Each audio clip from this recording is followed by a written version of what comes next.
Yo, what's up, San Antonio Sparce fans? Will the RNG Lord here for our Week 5 game of NPL Minors. And this week we are taking on King Clyde and his Inglewood Infernapes. So, sorry about that. His team consists of Mega Diancie, Zero Aura, Staraptor, Vaporeon, Skarmory, Arcanine, Celebi, Reuniclus, Rotom Frost, and Goodra. His Z users are Zero Aura and Rotom Frost, even though I didn't put that on our doc.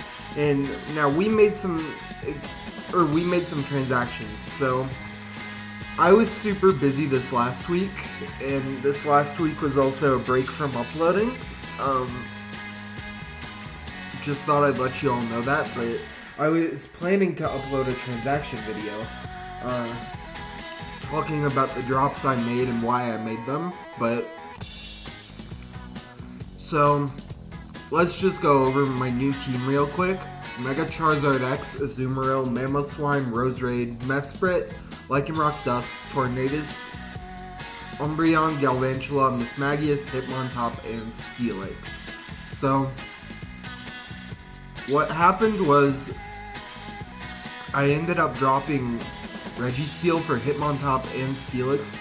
This gave me another Rapid Spinner from my Charizard, or another form of Hazard Removal rather, from my Charizard X, and Steelix being 4 points for a budget steal where Registeel was 10 was really nice. So let's get into the matchup real quick, what I'm bringing. So right off the bat, Mega Diancie, Zero Aura, and Staraptor all really scare me, and Reuniclus too, but I think I brought a very good team to combat it. My only issue is I don't really have a way to switch into Mega Diancie, so that is the biggest threat to my team. Zero Aura is too, but I feel like I can check it offensively. So first we have our Mega Charizard X with Dragon Dance, Roost, Dragon Claw, and Flare Blitz, running enough speed investment to outspeed a Zero Aura at +1, meaning my Charizard at +1 will outspeed a max speed Zero Aura. And I have a bit in bulk. Then we have our Mesprit, which is Choice Scarf with U-Turn, Hidden Power Steel, Psychic, and Trick. The Hidden Power Steel is to catch a potential Diancie off guard. Trick is to cripple the Reuniclus, so he can't Calm Mind and Sweep Me.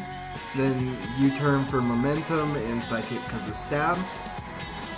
Then we have Galvantula, also with the Choice Scarf, running HP Steel, Volt Switch, Bug Buzz, and Sticky Web.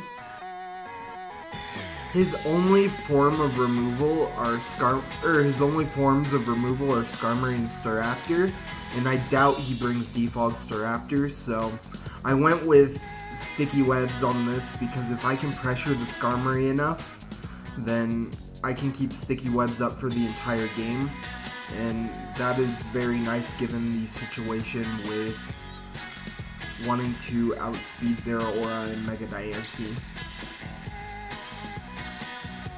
I know I can't set up Sticky Webs against Mega Diancie, that's why I have the HP Steel there. But yeah, so that's that set. Next we have our Azumarill with Protect, Whirlpool, Perish Song, and Toxic with Sap Sipper. This is to trap a potential Celebi or anything else other than the Vaporeon, which is super nice because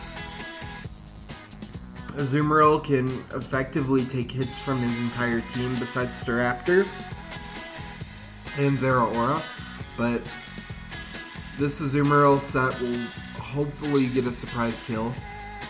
Then we have our Mamoswine with Metronome, running Icicle Crash, Stealth Rock, Earthquake, and Ice Shard. So the thought process behind this is, of course, here I am also running enough speed to outspeed a max speed Zero Aura after Sticky Webs. So the idea here is basically just once his once his team is like whittled and I have sticky webs up, Mamoswine can just come in and click the same move over and over again. Metronome also helps Mamoswine beat a non-counter Skarmory 1v1 with Icicle Crash, because every time he roosts, Icicle Crash will do more and more damage. So there's that, and then we have the debut in this game. Adam, our Lycanroc Dusk, rocking Stone Edge, Crunch, Swords Dance, and Thunderfang. Thunderfang is for Skarmory, and it's an Electrium V set. So without further ado, let's get into the battle.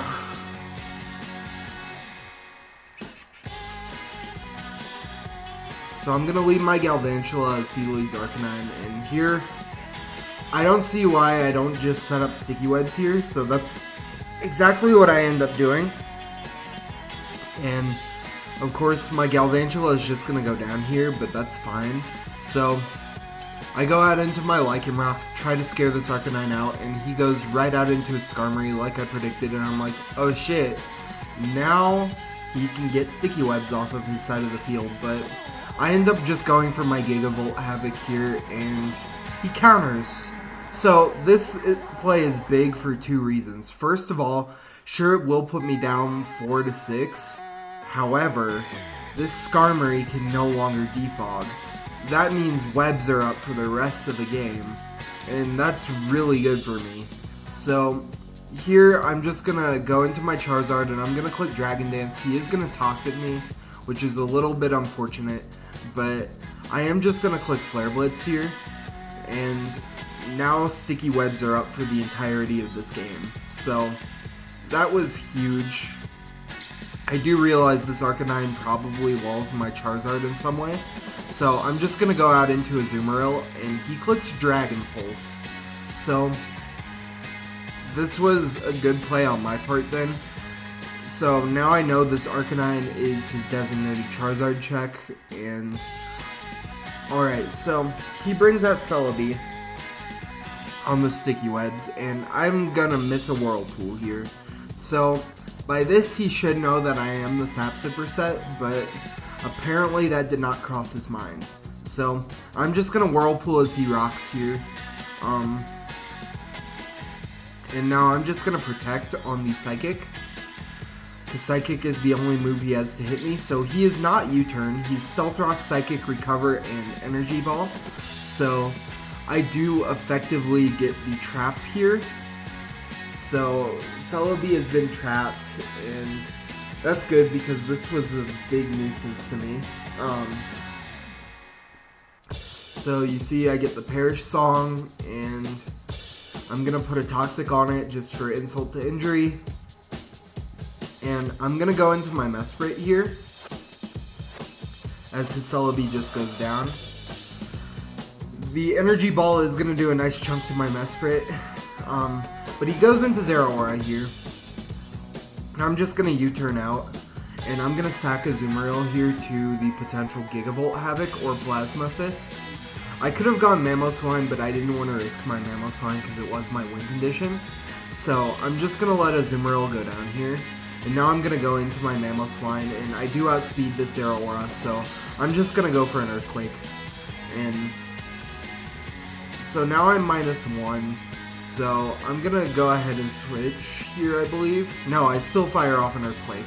Does 33 to this 3 Uniclus. And now I'm going to go into my Mesprit, and as you see, he clicks Recover here, and I'm just going to Trick, because I thought this was his chance to set up versus me. So I'm just going to click a Trick, and he's going to be locked into Calm Mind, so I'm going to have to force him out there. And now I U-turn and go back out into my Mamoswine, and because I am no longer decreased attack, I will be able to just fire off Earthquake here. So that one's going to do 42. I do just switch back out into my Mesprit here. I'm not exactly sure why I did that, but I think I just wanted damage on either the Goodra or the Arcanine.